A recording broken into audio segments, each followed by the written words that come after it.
இங்கு 2 ராமன் இருக்கவே கூடாது. இதோ எனது எதிரில் இருக்கும் இந்த ராமன் எல்லோர் மனதிலும் இடம் பிடித்தவர்.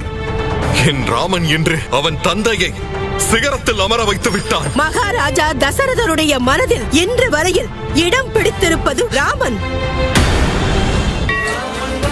எம்பெருமானின் அருளால் அம்மா கௌரியின் ஆசியாலும் தான் உங்களை வாழ்க்கை துணையாக பெறப்போகிறேன்.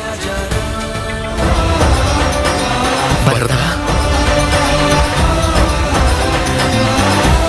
பரதா, லட்சுமணா, ராமன் சீத்தை திருமணத்திற்கு இன்றே புறப்படுவோம். அதுவும் மனித உருவில் செல்ல வேண்டும். எந்த காத்திருப்பும் வீண் போகாது. இங்கு நாம் எல்லோரையும் வரவேற்க அந்த திருமாலும் அன்னை திருமகளும் வருகிறார்கள்.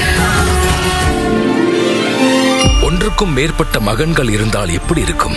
முனிவர் பெருமான் சொல்வது எனக்கு புரியவில்லை. மிதிலையில் 4 மகள்கள் இருக்கிறார்கள். அயோத்தியில் 4 மகன்கள் இருக்கிறார்கள். இதற்கு மேல் வெளிப்படையாக எனக்கு சொல்ல தோன்றவில்லை. 4 மகன்களின் திருமணமும் ஒரே நாள் ஒரே இடத்தில் நடப்பது எனக்கு மிகுந்த ஆனந்தத்தை தருகிறது. இருந்தாலும் இந்த திருமணம் ஒரு வகையில் தர்ம சங்கடமாக உள்ளது. ராமனை திருமண கோலத்தில் காண ஏங்கிக் கொண்டிருக்கிறேன்.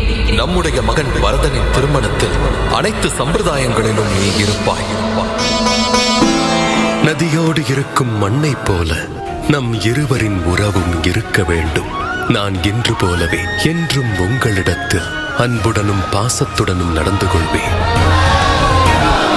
இந்த திருமணத்திற்கு இங்கு வருகை புரிந்துள்ள உங்கள் அனைவருக்கும்